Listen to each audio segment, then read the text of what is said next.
So from this point, I will start adding some more detail. So I got the overall shape, and its overall shape looks close enough. And then what I need is some smaller details. Well, there's not much going on really. I can get a bit more detail on the eye and then lip, and a bit more refined on the chin, and then the cheek area, also the brow. And then I will also sculpt some hair as well as the geometry.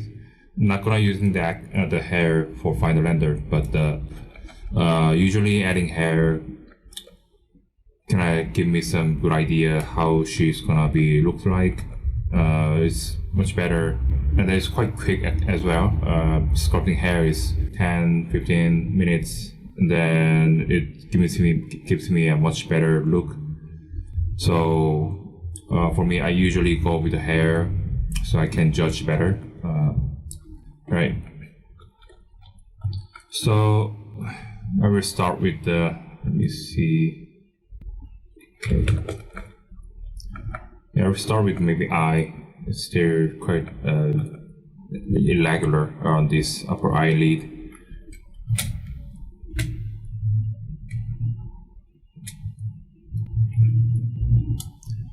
From this point, I'm using the damp standard brush quite often, a knife brush or whatever works better for you.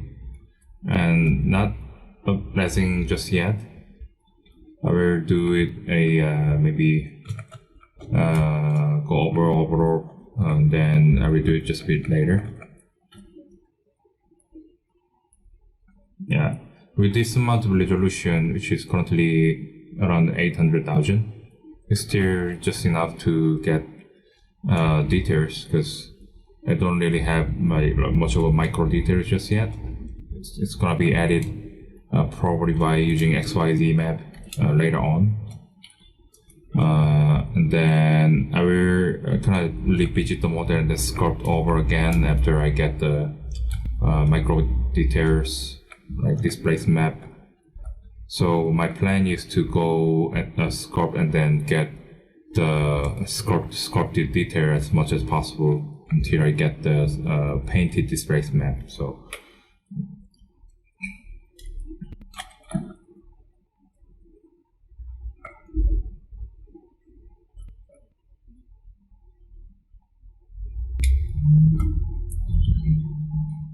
watch out the intensity, how much it kind of goes in.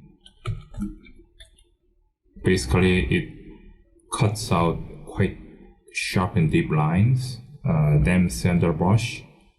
So make sure you have right intensity so it's carves in just right amount. Otherwise, maybe it's too deep. Usually it goes too deep, and then that can be a problem.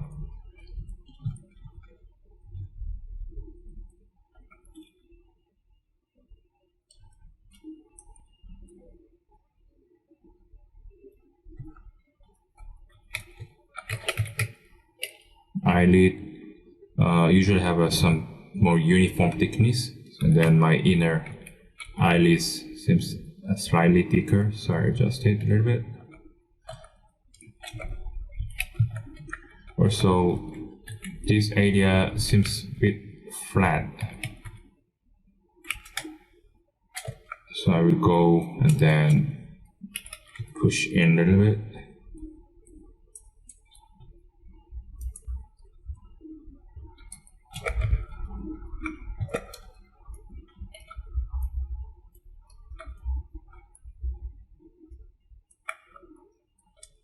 When you don't have a good reference photo, like highly detailed photo, and you only have to rely on this low resolution photo, then you really need to bring up a lot of like anatomical reference, and then just try to get a nice assessment how the surface is supposed to be like.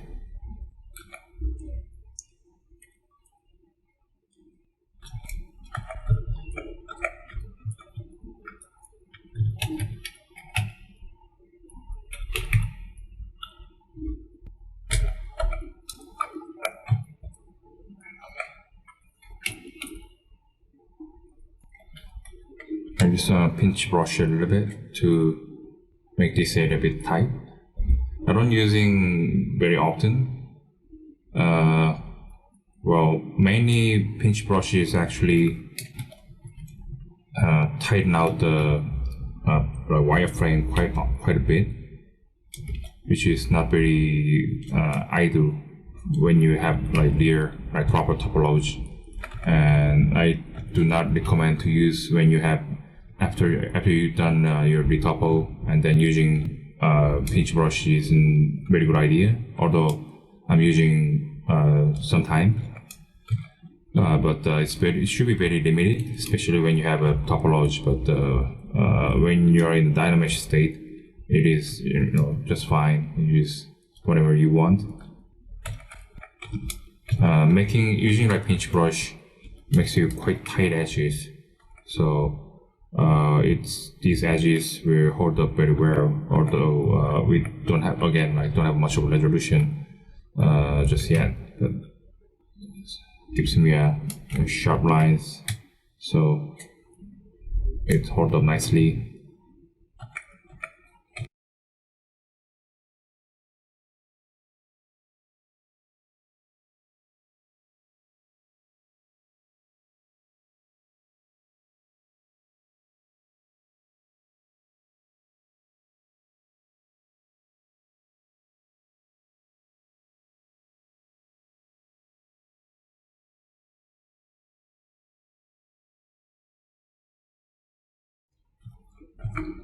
It's probably not very important area in a way. I mean, it is important. Every feature is important, but usually it gets less focused compared to the face area, like face area. But sometimes I see some sculpture done by other artists, and then it's like nicely done other area, but then this ear area or other areas just looks like fake, because haven't done much work done on this kind of area. Sometimes it kind of kills the realism. So just put some time and then make it look. Don't have to look epic, but at least just make it look nice and believable.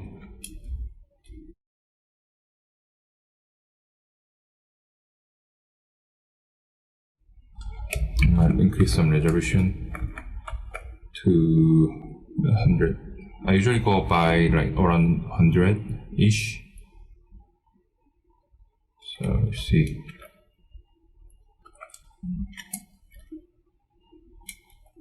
Okay, so 1.5 million. It should be good.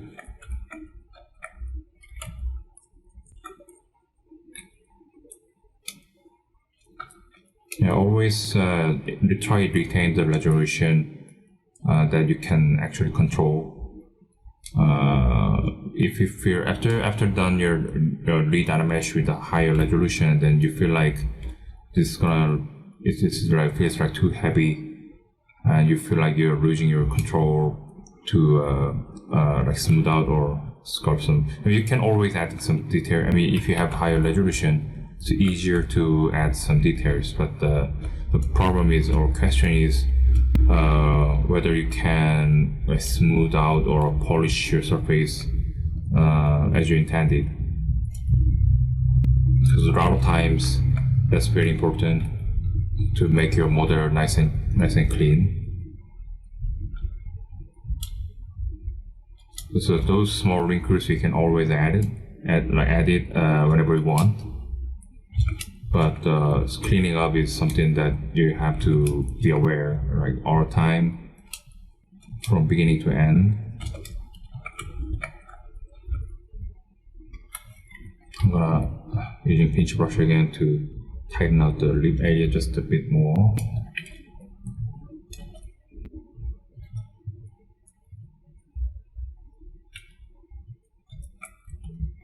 Yeah, because the Dynamesh will, obviously losing its tightness, so just a little bit is fine.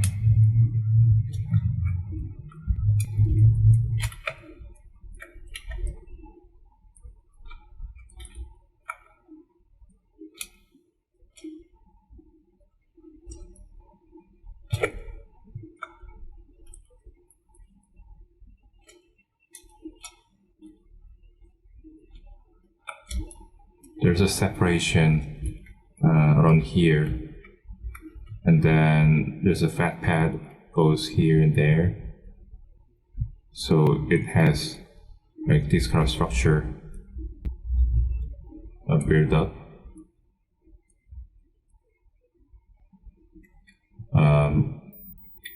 So major line will be this one, and this one is cheekbone, and the jawbone goes here, and then there's a transition line there. So this kind of structure is something that you always keep in mind, which I was built in almost the first stage of the sculpting.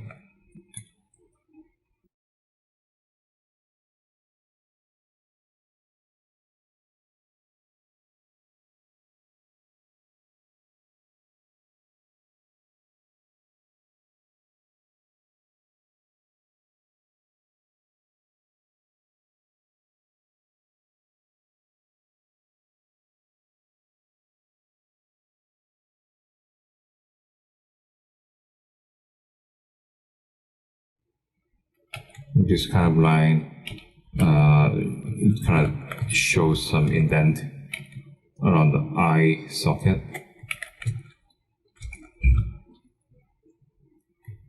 Shouldn't be too deep or too obvious, but just can lightly.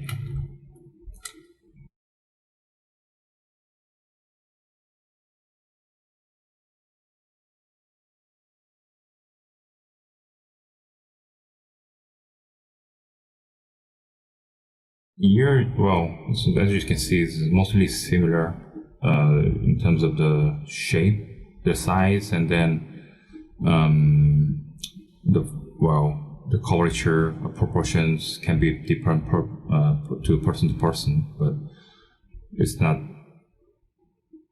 not like they have different structure. So I will pick something, then try to make it closer to what I saw from the model reference.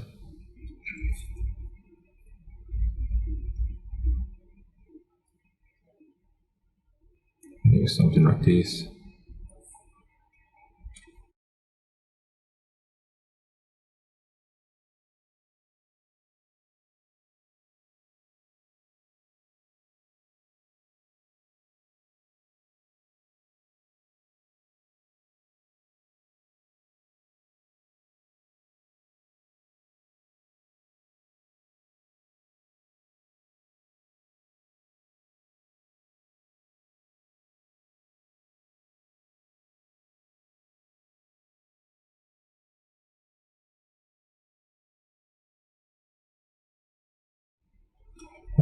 Using a topological as a hotkey as T, what it does is when you turn it off, it moves like the volume, so it doesn't matter which is front or back. It just move whatever this circle it's a leech. But when you turn the topological on, it only moves based on the topology. So basically here to here, it's kind of short, but then there's actually a mesh goes in and out. So when the topological is off, it kind of moves all together like same. But when I turn this thing on, it kind of affects less basically. So it only moves somewhere like this much, where this circle or radius is reached. So it's especially good when you have a mesh that kind of layers one over to other, and then you don't want to affect one area, like this eyelid is sitting very close, and then normally if you don't turn it off, then you might affect on both up and down. So I usually mask out one area and then adjust the other side. But if you turn this thing on, then you can only affect one side, so it can be handy. But as you can see, it's kind of react quite slow when the mesh gets heavier. Let's see, there's a delay, so I don't really use very often when mesh gets heavier, but sometimes it can be handy. So that's a small tip. And then you can find this thing under auto masking, yeah, here. So you can assign your hotkey if you want.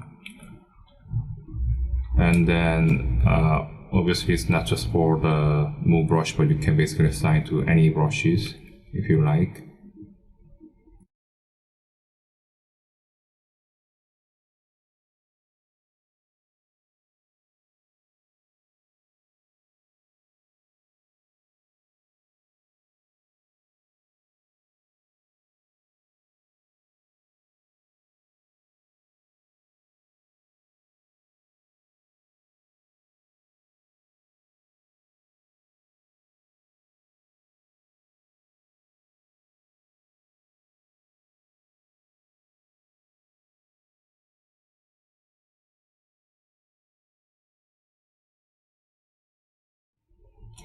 Also, the ear bag is not flat, of course.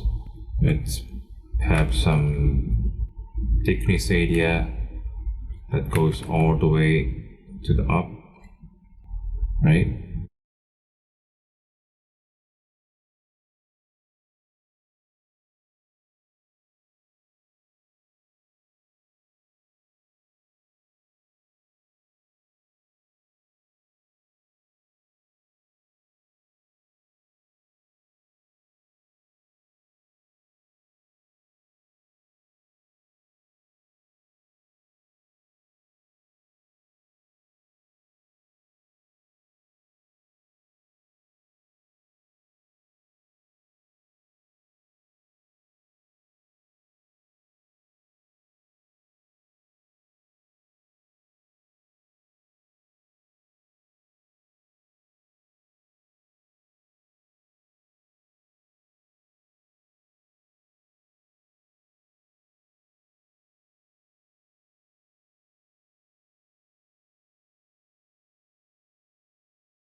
Also, there's another button called the back face mask. I assign hotkey as RB, but you can also find it under auto masking back face mask. What it does is well, it's not idea is similar to topological, but it reacts better, much faster, almost instantly, and you can't really notice much the differences. But then, if you do turn this thing on, it won't affect on the other side of the mesh. So it only affect this side, because this side is back side of the this view. When this thing is off and then your brush is quite large, then chances are if you score something doesn't affect much here, but your backside is also get affected as well. But when you turn this thing on and then you score something, then your backside, other side won't get affected at all. So it's especially very handy when you are working on the thin area.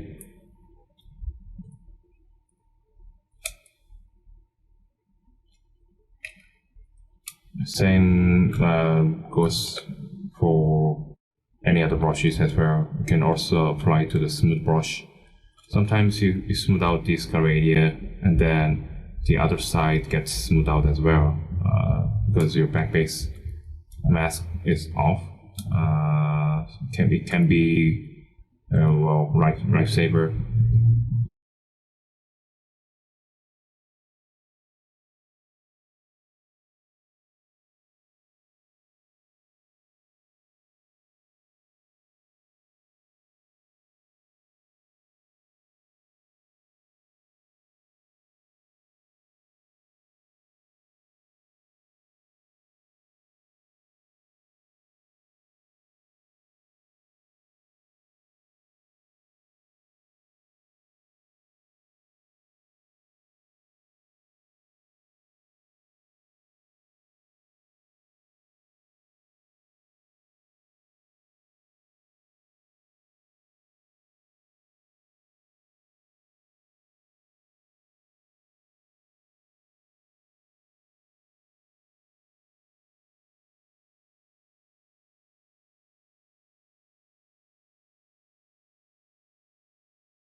I can polish it a bit more, but I think it's in better state right now. Water structure gets better, and then the detail gets more clear. So I will move on to other area.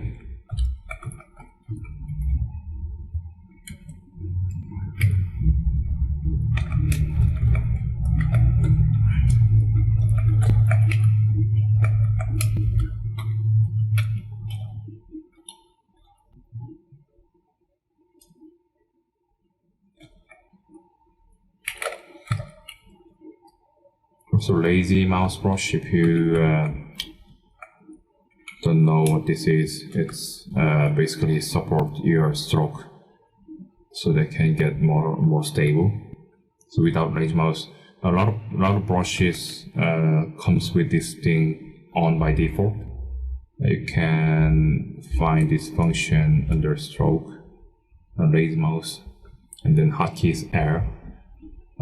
There's a bunch of controls here, but you can really just change the radius to get effect. So I pull this thing out, lazy mouse, and the radius here. So increasing the lazy radius, and then you see that the brush has some red tail happens, and then it basically samples the average of your brush stroke, and then give you more stable lines. So it's very suitable for drawing a nice and smooth curve. Without this, it's pretty hard to draw nice and straight lines because it can very easily get wobble. Sometimes it's desirable, but that's not all the time. So area like eyelid or eye wrinkles, maybe it's good to have this thing turned on. So it gives you a nice and stable lines.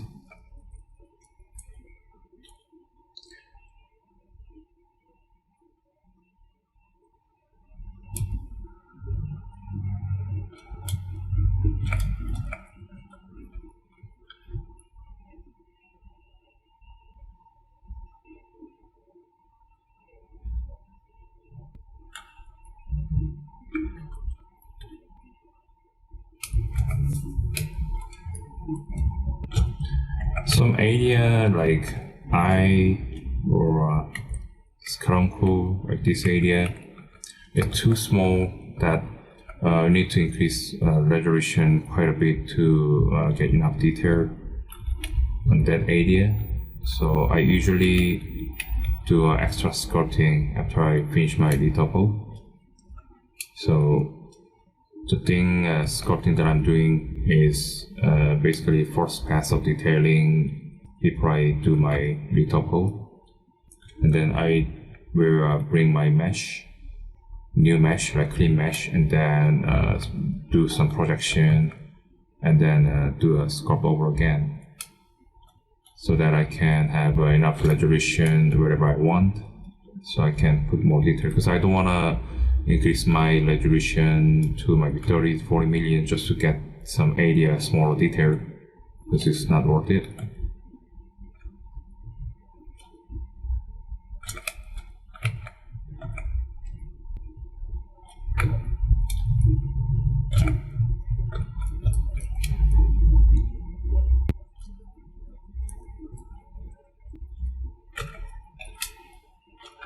Checking the small bumps and then try to get rid of them.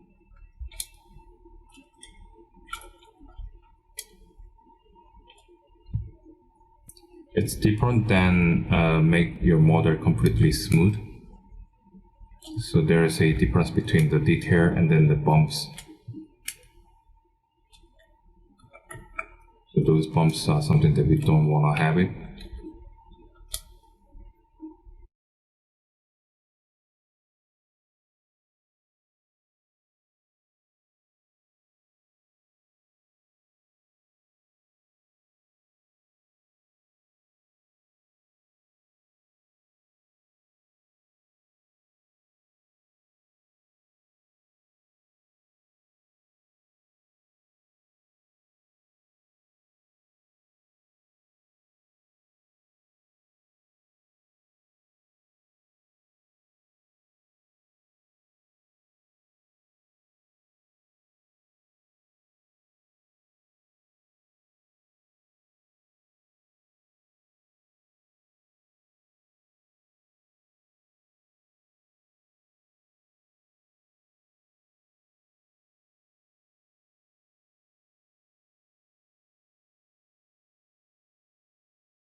One of the downside for using lazy mouse is you can't really making a long stroke. I mean the short stroke. So if I have long lazy radius and try to make a short stroke like this, you notice that they only have like this area only. So for shorter stroke, you need to have small number of lazy radius like this. That way you can have a short strokes. So shorter number will give you less stable lines, but then it will allow you to draw like short strokes, vice versa. So its number can be vary.